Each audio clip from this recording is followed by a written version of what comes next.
Students, बेटा हम लोगों ने कंप्यूटर नेटवर्क के चैप्टर की पूरा कंप्लीट डिस्कस कर लिया था।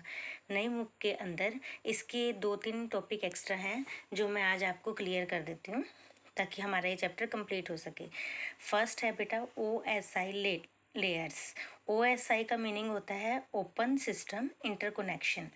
It has been developed by ISO international organization of standardization. ये किसके द्वारा डेवलप की गई थी? International organization of standardization in 1984। इस OSI लेयर के अंदर टोटल 7 लेयर होती हैं, with each layer having specific functionality to perform.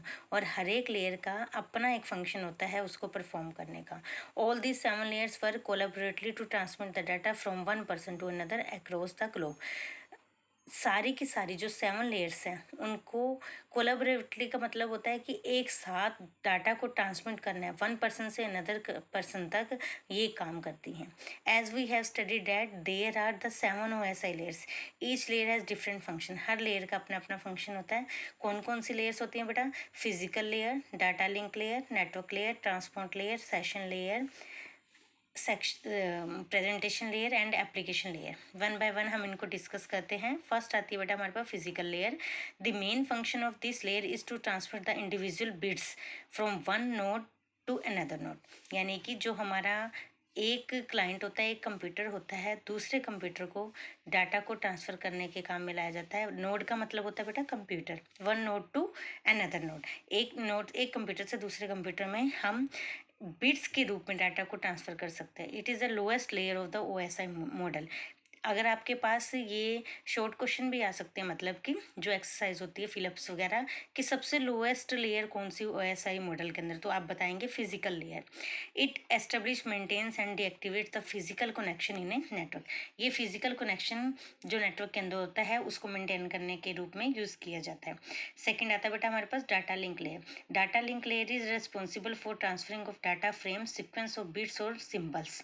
Bits और सिम्बल्स को बिना किसी एरर के उसको ट्रांसफ़र करने में काम में लाया जाता है। It defines the format of the data on the network. ये फॉर्मेट डिफाइन करता है। It provides reliable and efficient communication between 2 और मोर devices.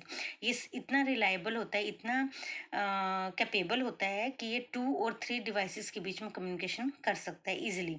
It is mainly responsible for the unique identification of each device that resides on A local network. ये local network के ऊपर work करता है।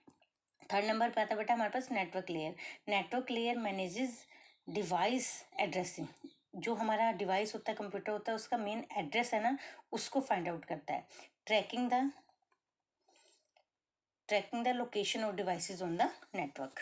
हमारा जो नेटवर्क के ऊपर जो उसकी लोकेशन है, उसकी कंप्यूटर की डिवाइस की, उसको फाइंड आउट करता है। It determines the best path to move data from source to the destination based on the network condition, the priority of service and other factors. इसका जो मेन है ये इट डिटरमाइंस द पाथ, मतलब path means होता है रास्ता। इसका मतलब वही है कि हमारी लोकेशन को फाइंड आउट करता है कि आपका जो डिवाइस है वो कहाँ पे है और उसकी लोकेशन क्या है। Data link layer is responsible for routing and forwarding the packets. ये डाटा को फॉरवर्ड करने के काम में लाया जाता है।